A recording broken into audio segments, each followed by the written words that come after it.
Hello and welcome everyone to an incredibly special episode of Colombia Calling. It is episode 472, which might not sound special, but it is the 10-year anniversary episode of this podcast. So this week, I am putting Richard in the chair and interviewing him. It's Richard McColl. He needs no introduction, particularly not on this podcast. So I reckon we just dive in with firstly, massive congratulations from me. And I'm sure a number of our listeners who I've seen on Twitter also giving congratulations. This question is from a long-time listener and friend of the show.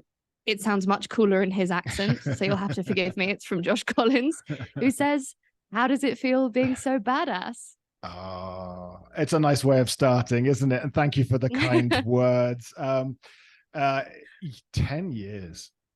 I find it difficult to believe 10 years. I don't really think I've stuck with anything apart from marriage for 10 years, which I think should be applauded as well. It's more than a whole bunch of people stick with it. So, yeah. So 10 years, I mean, it is kind of amazing. And it was the 4th of June was the first episode. And so I do feel quite badass. But I don't feel that badass, you know. It's like, yeah, I'm a guy with a microphone and a laptop, hiding from my children. I mean, 10 years of podcasting, particularly given the recentness of the medium itself, is a huge achievement.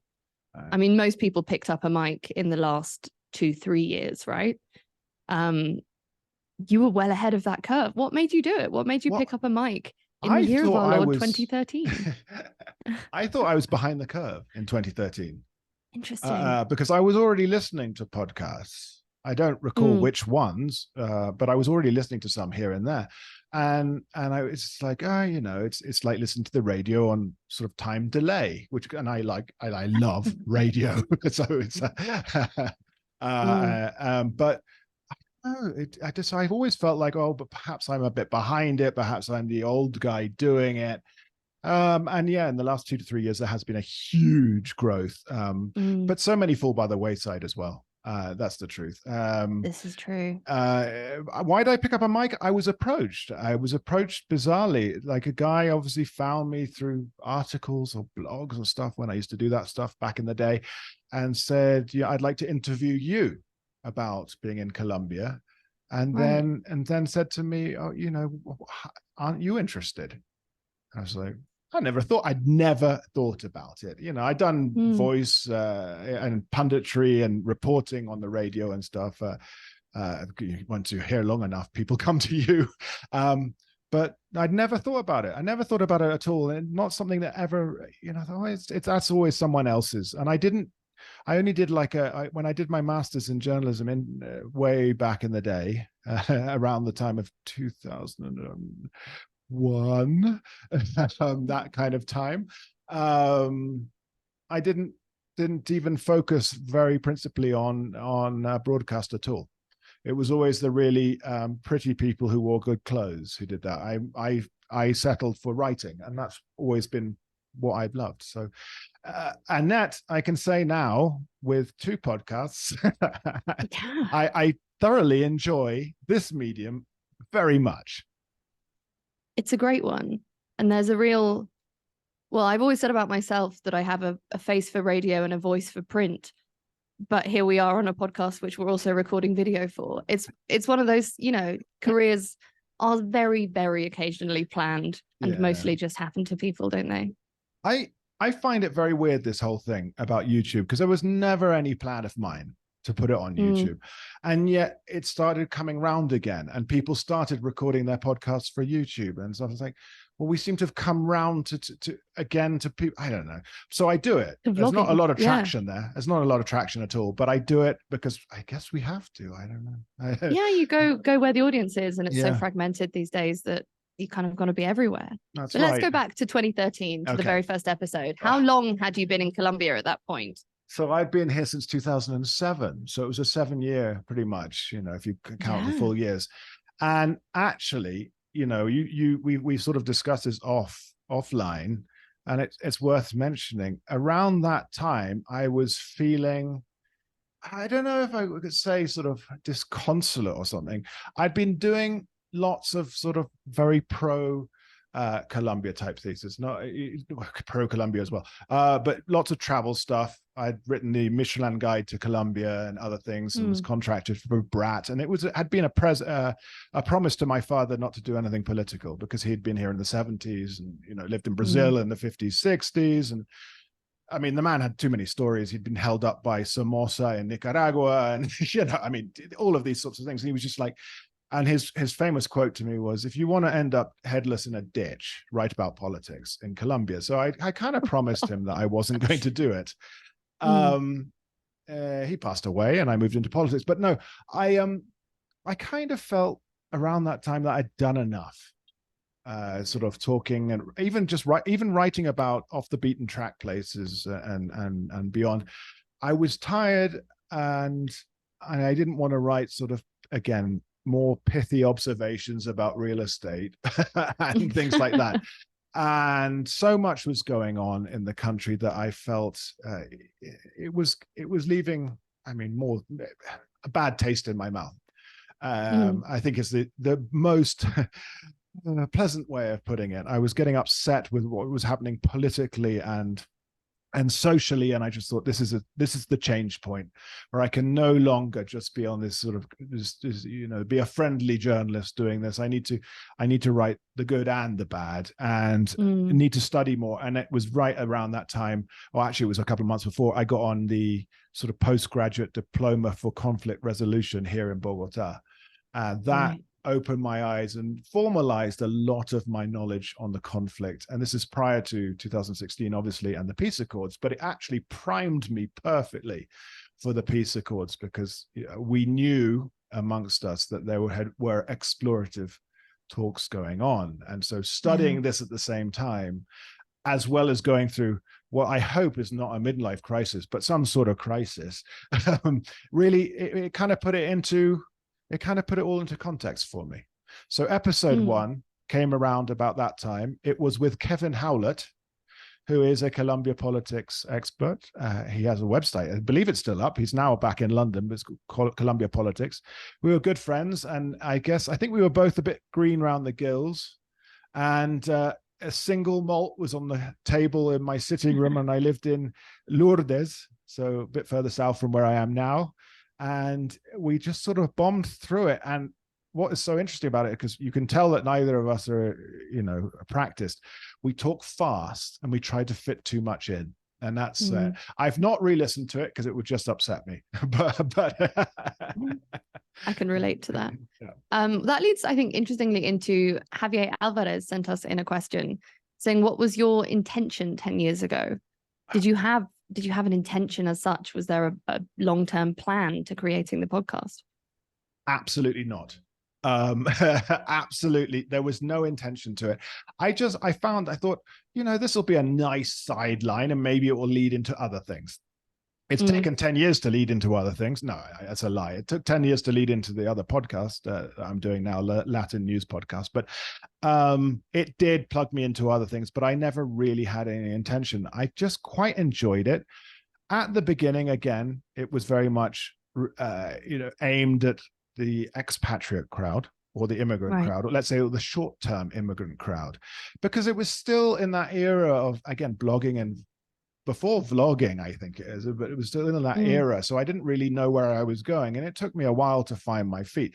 And this is where I sing your praises, Emily. I know you've been in a few years now, but I was finding my feet. Well, it took a long time, but then when you came in after Adrian for the news, it has given us a real direction. And I feel very flattered, and also I feel kind of just so proud to have you here on board. Oh, that's the truth. It's really given really kind.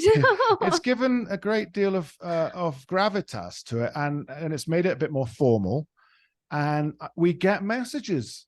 Is that people saying the reason I'm subscribing, on Patreon, etc., is Emily Hart, and so that it's put us into a different level. So flattering, yeah. But I mean, obviously, the platform and the reach that you had built by that point is what makes all of this sustainable, and that's what a lot of people never reach with podcasts. As you say, so many fall by the wayside. And anyone who was listening to those first newscasts, I would like to issue a formal apology to, because they occasionally come up, you know, on a Mac when you like accidentally press play and it brings up iTunes, which you obviously never use because we all use Spotify, and it will play me at full volume, often through my speaker, some of my early newscasts, and they're just, I sound like a machine gun.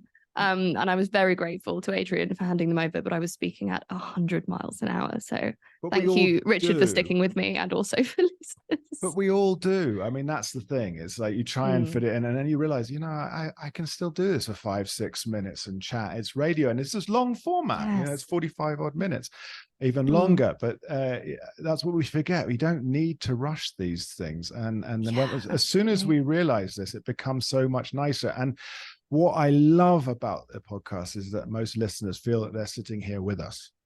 I say this all the time. It's a very intimate format. And that's fun, and they feel like they know us, which is good too. That's created, I think, this community out here and stuff. So it has been a ride. And again, I don't feel badass, but it has been a ride.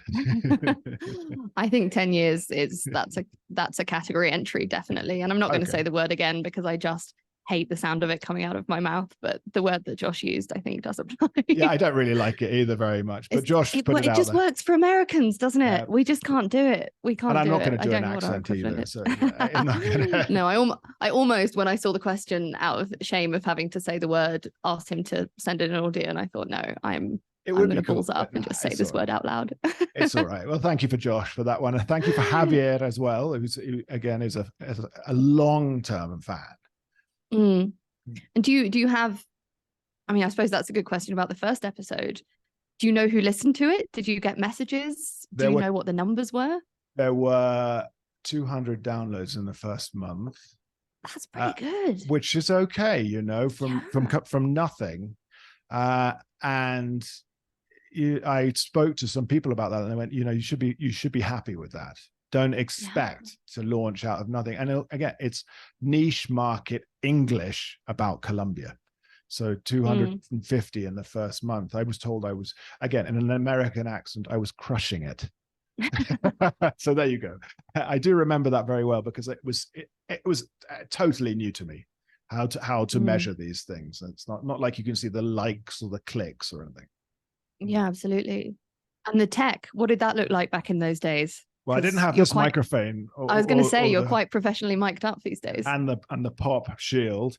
And I've got a mixer down here, a small one, but this was nothing. It was a Rode, I've got it somewhere around here somewhere, but a Rode podcast microphone, and that was it. And I know I have problems with sound. There are periods where there's problems with sound still, but I think that's a general problem. It's been a real awakening for me as well. It's unbelievably technical. But it's like you said in a conversation, you know, there are degrees in this. We don't have them. No. And also, like you say, you know, I think particularly what we do is slightly more casual and more intimate. It's garage. I mean, if you don't hear the Hare Krishna temple opposite me today, that will be a surprise to me. And the traffic outside my flat is a constant backdrop. So I'm a block from the Septima. At some point, there'll be the huge air horn of a bus or a crash. And I kind of want the Hare Krishnas to come past. Yes, and you know what? It's called Colombia Calling, not Zurich Calling. Yeah. You know, exactly. The clue's in the name. There will be some good background noise. And also, that's it. I mean, Colombia's noisy. You know, it's good noise and there's bad noise, but it's noisy. It's, you know, it's a reality. I don't know if it could be all of Latin America, really. But I feel obviously living here, and that Colombia's noisier than most. There's certainly a very different cultural attitude to sound and its place. On either side of the Hare Krishna temple, opposite which I live, there are 2 bars, one of which on Friday night at midnight, which was during a tension migraine I was enjoying, brought out an entire drum kit, and they were playing a full drum kit in the street along to the music. And even through my migraine, I just felt an intense sense of joy. Like, that's amazing. A full drum kit. I don't know where they got it. They knew you had a migraine. I mean, that's it. They did. And they thought this will cheer her up. Yeah. And weirdly, through the intense pain in between my eyes, it sort of did. It sort of did. you see that? I think that's it. It's when my friends had ended up complaining, I think, to the police about a party being held in a building where they were. But I mean, it was out of control.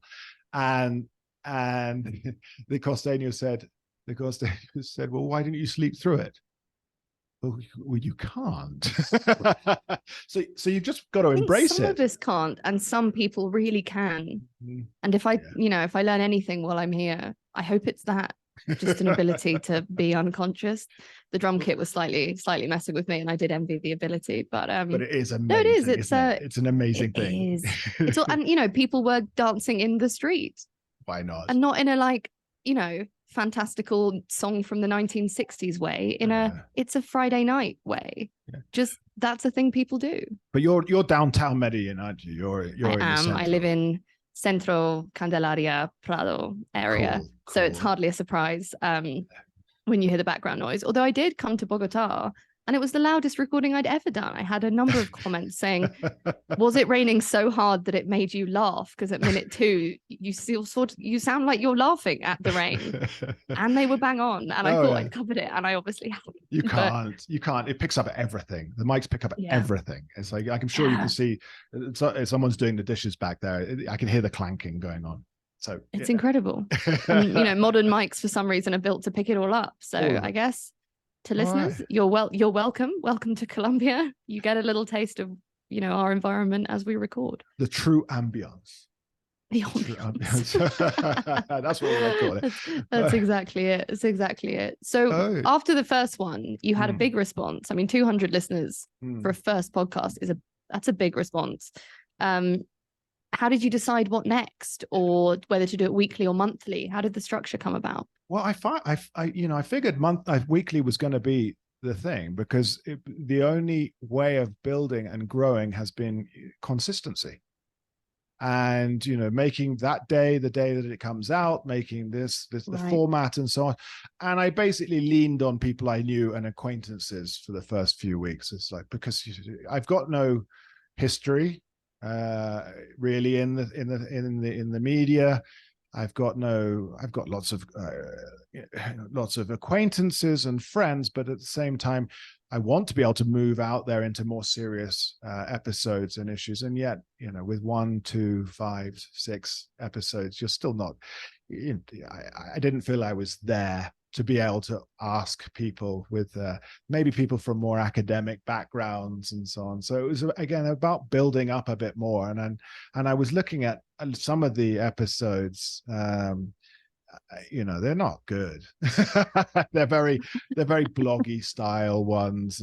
But again, it was about getting more under my belt. And so I was looking at you because I can see, when I'm looking at the sort of 200 episodes, 200s, 300s, and 400s, we really get going, and people have approached us to do podcasts, which is very flattering indeed. And different stories, but stories that are so interesting. Whereas in the first half, I was still sort of thrashing around looking for the right vein and the right tone. It's sort of settling in or trying on coats. Got a friend who always talks about trying on coats until you find the one that fits, and you can sort of shrug them off quite easily if it doesn't fit. It's like a really heavy winter coat. You can sort of shrug it off and grab a new one without too much difficulty, which, I don't know if you ever thought about doing something super formal, but the tone has been quite a constant. Yeah, it's very personal to you, I think, the tone. Yeah, and I think I like it. I thank you for that. I don't want it to be as formal as a news night. We do address obviously important issues, but I think there's a way of being able to make it accessible from a conversation. A lot of people say, you're really upbeat and so on, but I'm not always. That's the truth. No. Certain issues, it's very difficult to be upbeat about. Exactly. Yeah. So, but it is personal. Like you say, it's personal. Yeah. But I think that's the nice thing about it, certainly since I've been working on it or even been sort of involved in Colombia stuff, because when you started, I would have been able to roughly point Colombia out on a map, but that would have about been the extent of You're it. just 2013. aging me. You're aging Sorry, me, no, Emily. not aging you. Just I was talking to a friend who called you in a flattering way the OG gringo in Colombia, which I I'm think not. There I are know, but OGs. there are. Oh, I mean, Adrian predates you by some time. Not well. He started Columbia Reports just a little bit before Just a Columbia little Calling. bit before. But Interesting. we were around. I think we arrived in Colombia around the same time, though. Yeah. Adrian, It's an interesting one. yeah, I don't know how to compare myself to Adrian. He likes to be called the enfant terrible, but he's a friend and also very peculiar. He's a wonderfully unique person, and I think our news styles have been slightly different, probably. Yes, definitely. I think that was a big. Well, you can hear him transition. smoking in them. I mean, that's the point. One of the things, and then Love so that. and I don't edit or anything, and you hear him smoking, and then you hear, and it's going to be a total bloodbath, and you're like, that's not news reporting. I mean, it is in Adrian's style of news reporting. Yeah, I would venture. I expect a total meltdown in the democratic, and you're like, oh boy, where's he going with this one? I actually thought of asking him to do the news this week because I thought people might be tired of me doing the news, and they are not tired of you, Emily. More news. Very tired. very different tone. But so in those early ones, was there a range of formality? Did you play with tone a bit? Is there one where you are being Jeremy Paxman? No, not exactly. I when I think about some of the early ones that I enjoyed, and maybe changing a bit. I don't. No, I'm not. I don't Paxman it at all. But there was one where a lady, Claire Austin, from Essex, and she now lives in Spain, but she moved over pregnant with her Colombian boyfriend, now husband, and she was in a hospital, not a private hospital, a public hospital in a barrio where gringos don't live. That's where her husband's from. And she's in the stirrups about to give birth. And her Spanish is not very good at this stage. And this is one of them that, I sort of got halfway through listening to her tale, and I was like, I really enjoy this because it's storytelling. And she's there, she's describing it all, and she says, the gynecologist who's delivering the baby, her son, who was fine and everything else, and didn't speak English, but tried to comfort her by repeating over and over again the few words in English that he knew. There were two of them, and I've not forgotten this, and that's all way back in the day, so that's some testament to it. One was mouse, and the other one was chocolate, and those were the two words he was using to comfort her as she was in labor. And obvious question, did it work? Yes. Are those effective words for comforting? Well, he was the boy was born well, and she got through it well, and I thought it was so endearing at the same time, and I thought this is a way of easing out people's kind of memorable and amazing stories. And then again, Colombia was the lens for this, because it could have been in many places, I think, in this sort of, again, fish out of water type thing, but to have someone share that, and that's intensely personal. It's can't think of anything more personal than birth. No. Yeah, a vivid image. She's like, and he's going mouse, chocolate. So I thought that was great. And then a kind of serious one popped up, and it was with a guy called Tom Hart-Dyke, who you may have heard of, who is an orchid specialist now, and he's one of the sort of the pair.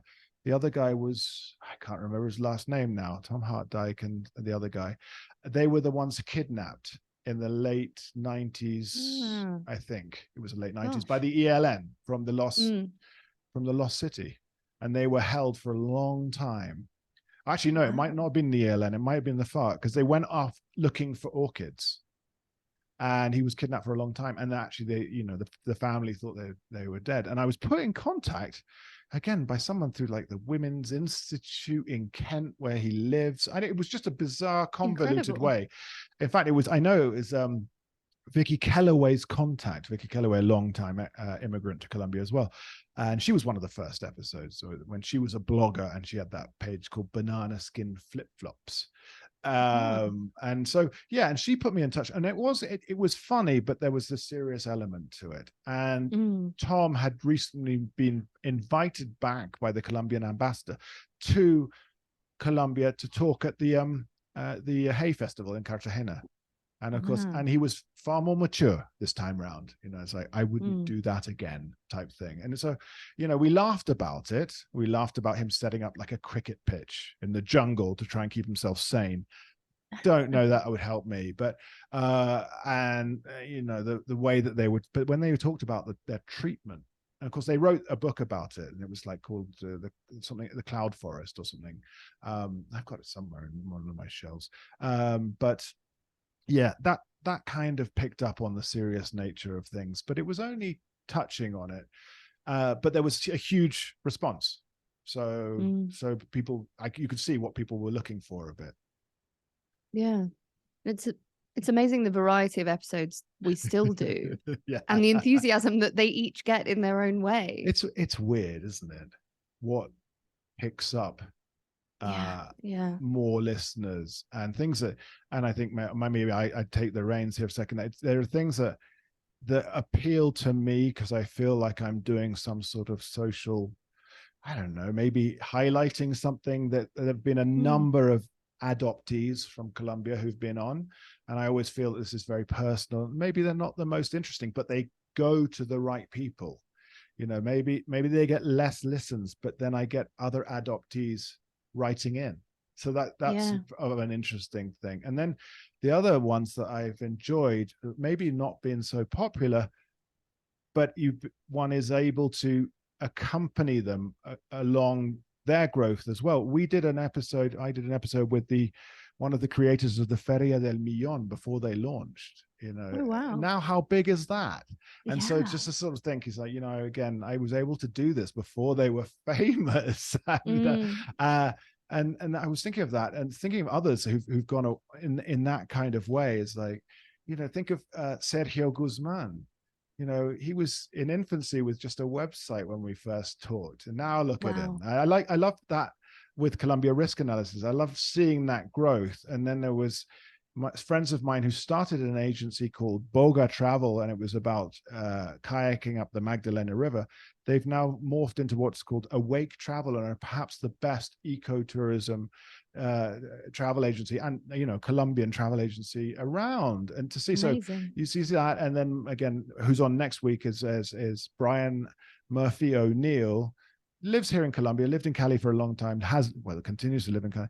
And in 2016, they started La Leyenda, the mountain bike race, which is now, they've got a branch in the Dominican Republic. So watching that kind of growth, that's what makes things exciting. Yeah, absolutely. So when you go on to greater things, I'll say, oh yeah, I knew Emily when I knew Emily when she had Krishnas. I hope to have Krishnas for a very long time. And honestly, great things in journalism looks like you're still sat on your ass in your flat looking at a laptop, aren't you? It's one of those things. Try and read the whole internet. Yes, reading the whole internet is a very tiring business, and unfortunately has to be done sat in your flat mostly. Yeah, it's not exactly the most glamorous lifestyle. It isn't. No, but there are definite upsides, and in our particular line of podcasting work, you have an excuse to email people you think are really interesting and ask them to talk to you, which is just a crazy thing to be doing and calling it a job.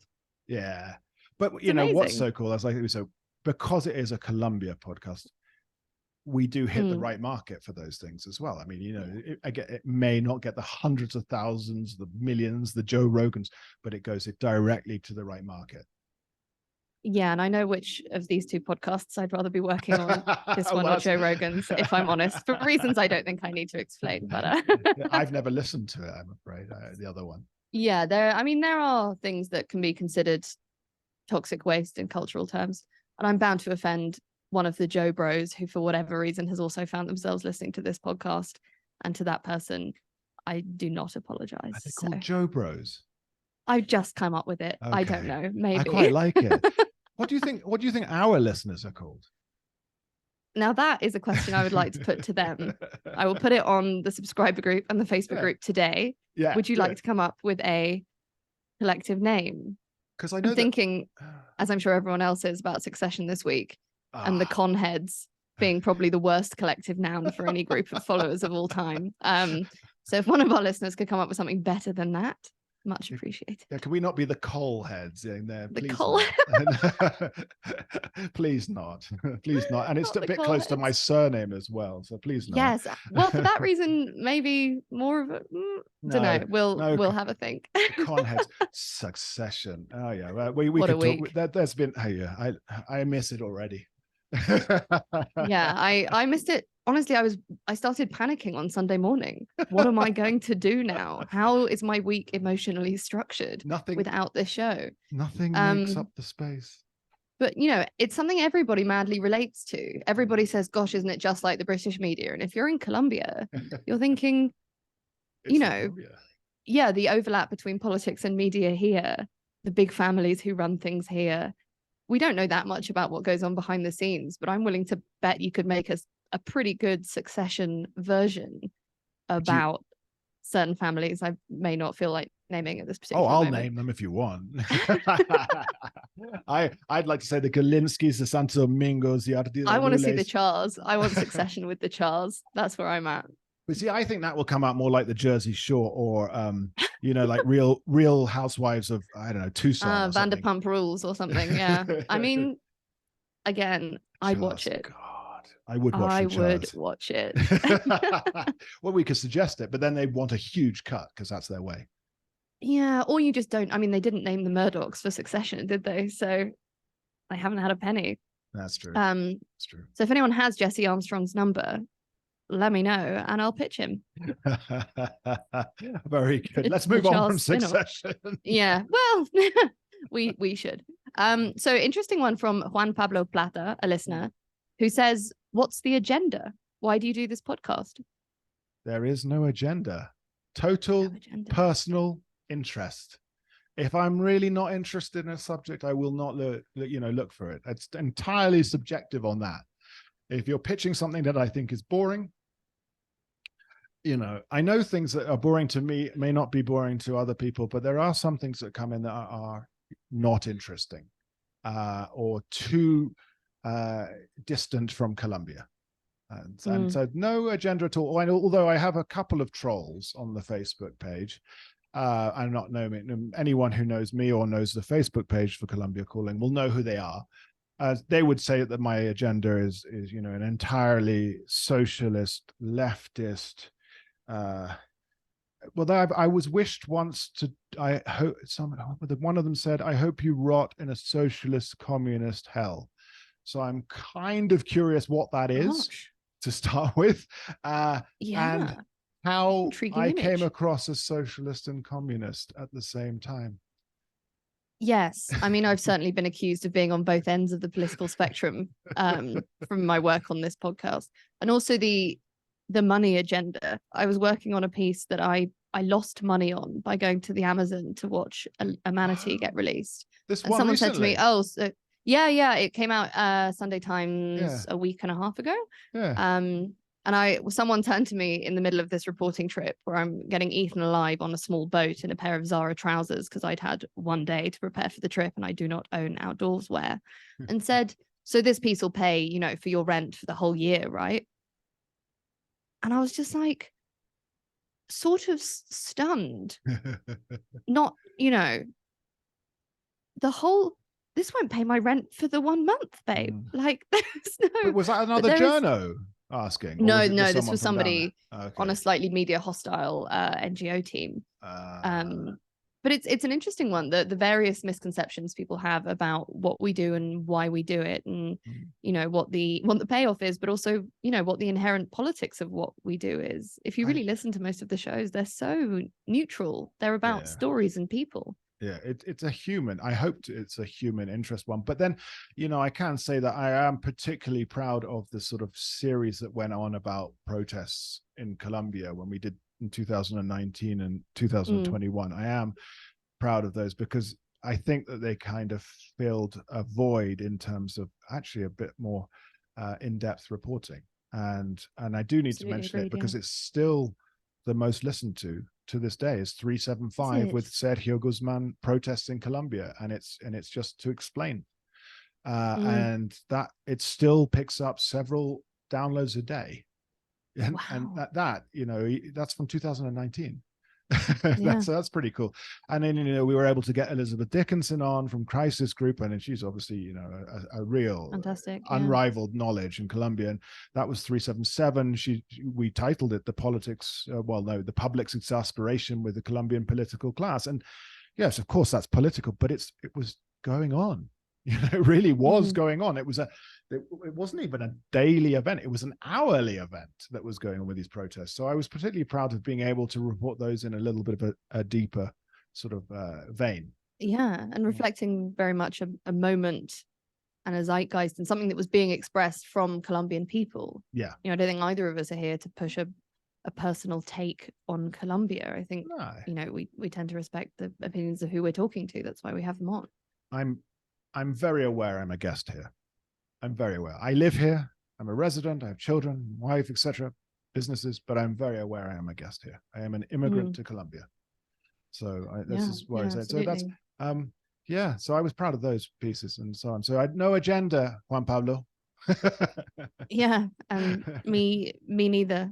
Although, of course, one's personality comes through in what one does. But, in terms of an intention or a desire for a particular outcome, aside from being interesting, entertaining listeners, I don't think there is one. Not really. I do. I mean, obviously love emails, but I love,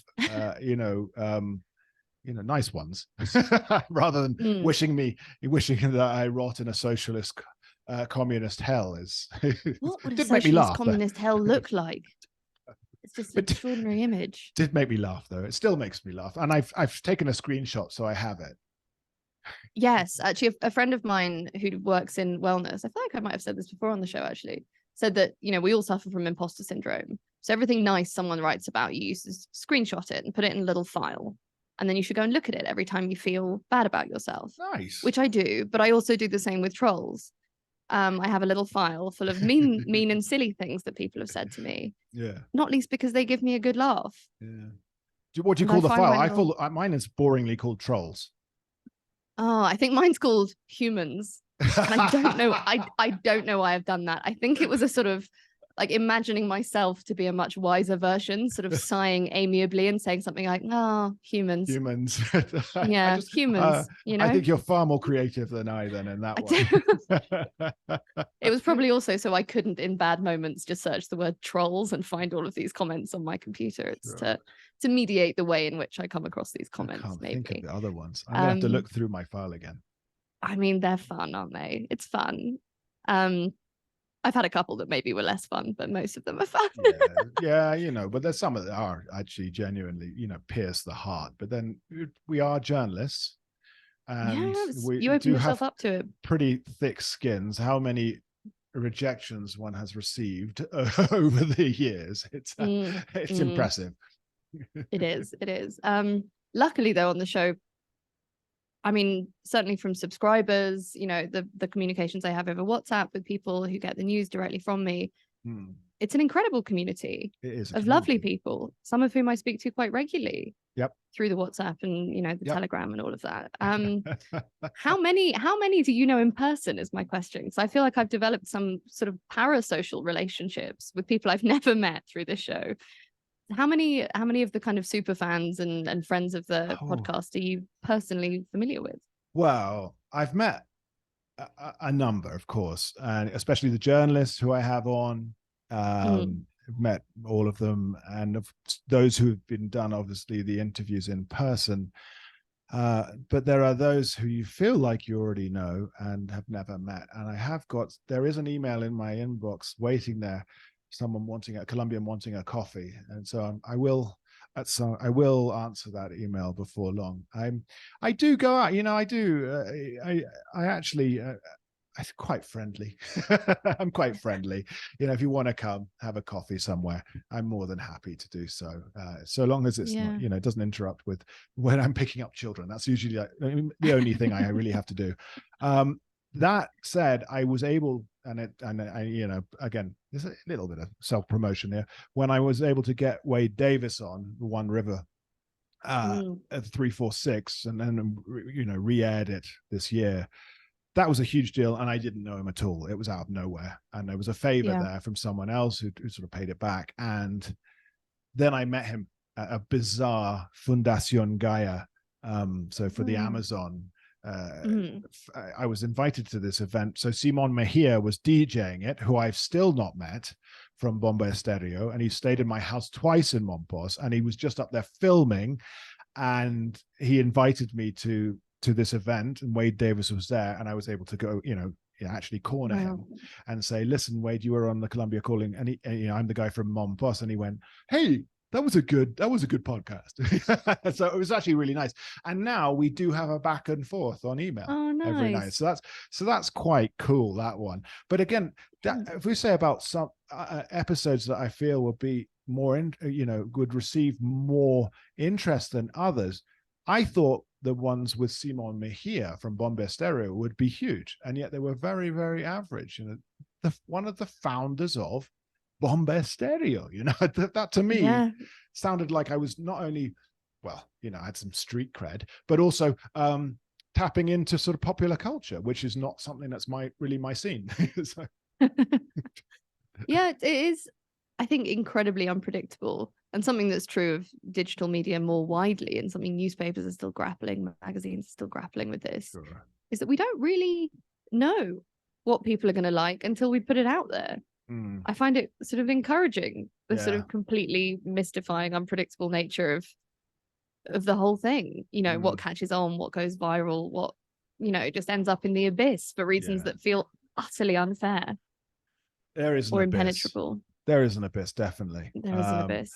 But equally so. And what we notice now, though, obviously into June and then July, because it's the summer holidays, and of course the weather's improving, podcast listens go down. And it's a yearly thing. Yeah, it goes down. It's interesting. Yeah. I thought people are lying in a park listening to a podcast. Or maybe they're just listening to Van Morrison, and drinking. Right. Maybe music takes over in the summer. Maybe. That's interesting. But you always see, and I'm starting to see the drop off again. And it's not because we're doing less interesting podcasts. No, I'm sure. So, but you do see it, and I again, and I did actually talk to Adrian about this, and he goes, "Oh yeah, no, my sort of viewer rate drops off massively June, July." So interesting. And it's what in the UK media they call silly season. Silly season. So you can get all the Pablo Escobar hippo stories out. There is a sinfin I had to do it. Hippo stories. I'm sure everybody listening already knows how we both feel about those. Yes, they've been moved to a zoo in Mexico, some of them. That was the last I heard. And I say I heard, scrolled at speed past on Twitter would be more the accurate representation of how that intake of information happened. If I could delete it from my brain, I would, but here we are. I'm saying it out loud. And I apologize, but I had to bring it up anyway. It feels like I've accompanied the hippos as well along these 10 years. I need a different historical crime figure with a different animal. That's all I need. If we could, did Otoniel not have a chinchilla? Like, there's got to be another one. And we have some gloves out of it. Otoniel's chinchillas. I don't know. Let's have something new, if we can. So in terms of this progress through this decade, and there've been lots of interrupting moments in this decade, right? There've been the peace deals, there've been various changes in president, but the pandemic is worth mentioning because it must have changed for you how this all worked. The pandemic obviously was a complete and utter tragedy. And my businesses, went to zero, but we had our health. We all got COVID, but the podcast kept me sane. And I'm not going to lie about it. The routine. And entirely selfish reasons, I kept going because I needed that weekly. And what was the most flattering thing is it wasn't just me. I got, donations from people, Americans who were teaching at, international schools nearby, who listened to it. And it was their kind of contact with a bit of reality. And, 1 week, some people just sent in $300 to say, thank you. You have kept, again, a routine to this period of quarantine and so on. It was like, it's Tuesday morning. We know the podcast is coming out. And so again, while it was entirely from my perspective, sort of, there was a catharsis to it, but at the same time, it was selfish, but to then receive, and a couple sort of stopped me in the street. Are you the the Richard from the podcast? I said yes. And like, wow, thank you. And I'm like, I never really thought I was doing a public service, but the COVID obviously was hard, and I think we all needed just to try and keep some sort of routines during that period as well. Right. Absolutely. And it, as much as COVID was a break in routine, of course, I was already working 100% remote and 100% by myself most of the time before that. And Colombia Calling has absolutely given me a routine long after the pandemic. And a lot of my weeks look very wishy-washy and sort of flabby and structureless, sort of a body without a skeleton some of the time. And doing the Monday news keeps me sane as well. I've had a good expression today on another podcast. You've got a body like memory foam. Like a memory foam mattress. With even less structure than that.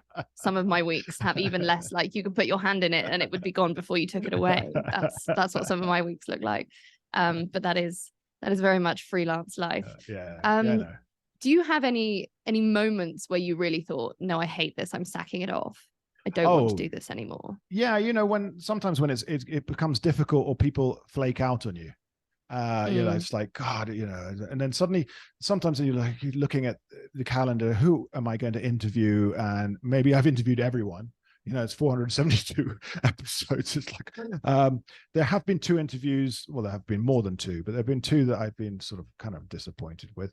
One for personal reasons and another because the guy had actually nothing to say after convincing me to come on. I'm not going to mention it because I'll probably get in trouble. But the second one I will mention because, he's a famous blogger and a famous YouTuber, and he was famous for talking about Colombia, and he got Colombian citizenship because of his YouTube presence and then left Colombia. So I think we all know who he is. I think I know the one. Yes. Yeah. His first name begins with a Z. An interesting figure. Yeah. Rather you than me is all I'll say on that interview. I don't think at the end of it, I really understood how he made money. But at the same time, then I knew he was doing OnlyFans for a bit. So there you go. Power to him. People are making a stack out of that. Do we have any other questions, Emily? Are there any other questions out there? I've got a bunch, of course. I think a lot of people are either interested in podcasting as a medium or are thinking about doing one or have done one. And 10 years is a long time. So I'd love to hear some of your learnings. What have been the biggest lessons from the last decade? Prepare. Definitely prepare. You don't go into this on a wing or a whim. And it shows in a podcast if you don't know what you're talking about. I'm not expecting the person doesn't need to be an expert in the peace accords or the host doesn't need to be, but he does need to have an idea of what's going on, and that's right. Do have an idea of your how you're going to format it, and if that means you need to talk to the guest beforehand, then do so. That's my real one, and don't cannibalize other things that you're doing. There are a lot of podcasts here in Colombia that just cannibalize like their nightly news and things like that. It's like, no, offer something new. Do something, find your corner. And that's really my thing, is why enter, and forgive me for saying it, why enter a shit fight? It's really what I think about in this situation. I've thought about this a fair bit. I'm sure. And in looking back a full decade, I think we have to look forward a full decade. Are we still going to be here in 10 years' time? What's it going to look like? What are your thoughts? I want to say what a band says when they've played their encores and they're up there on stage, and they say, "We'll keep coming back if you keep coming back." Love that. There you Love go. As a final really nice personal question from Mark in Toronto, really about how we both got here. When you were both initially contemplating relocating to Colombia, what was holding you back, and how did you overcome that obstacle? I'll let you go first on that. Nothing was holding me back at all. That's the truth. I didn't really have anything holding me anywhere. I was always a freelancer, so I was just going wherever I felt I needed to go. The only issue that I had is that I had been very, very sick. And I almost didn't live to the age of 30 because of a double dose, so twice in 1 year, of malaria and hemorrhagic dengue at the same time. And so after that, that did kind of, sort of, let's say, it's called, kind of blanched my plans. But my idea is I wanted Colombia. After so many years in the rest of Latin America, Colombia it always seemed like somewhere that I could do stuff. And so there's nothing holding me back. But like I mentioned at the beginning, my father at the time, he was always my father, but at that time was like, don't do politics. And so that was, a rein, let's say. But beyond that, no. Yourself, Emily, because I know it's directed at you as well. Yes. Contemplation is a word that has rarely applied to how I make decisions about my life. I think when I decided to move here on a more permanent basis, I'd been living out of a backpack in various countries in this region for more than a year.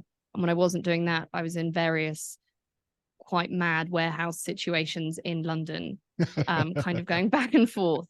So nothing was really holding me back, in that I had no roots anywhere. And the internship at Colombia Reports seemed to have my name on it at that particular moment. And Adrian thankfully agreed. And here we are. Here we are. So how many years has it been now? 5. It's been nearly 5, 4.5 years I've been in Colombia. Long time, yeah. It's a long time. It's a whole load of time. But it's longer than I've been anywhere. You are the OG officially. But this is the longest I've been anywhere. So, touch wood. Yeah. All good stuff. This has been amazing, Emily. We should probably wind it down, although I think we could banter for hours, but I think we should wind it and down. I could quiz you about your favorite guests and various other things for a million years, particularly. Nah. And we don't want to play favorites. Crucially, we don't play favorites in this house. So we won't do that. We don't play favorites. I've got 2 children. I know exactly how this is. Although I have enjoyed talking about witchcraft, leishmaniasis, and chess. Yeah. So there you go. Chess. That was a great episode. That was a great one. Yeah. So yeah. Well, thank you so much for swapping roles and sitting in the chair, Richard. It's been great fun. to have you sharing some of your knowledge. A little bit of insider. Yeah. So I guess we'll both be back next week. Indeed. For the 10 years and a bit episode. 10 years and a bit, episode 473 with Brian Murphy O'Neill. And we're just chewing the fat about tourism and Colombia in general. It actually is a love letter to Colombia. So there you go. Oh, fantastic. We should all be writing them. Yeah, definitely. Emily, thank you for your time. Thank you, Richard. We'll talk soon. All right. Bye-bye, everyone. Come back everyone. next Thanks week. for your questions. Bye.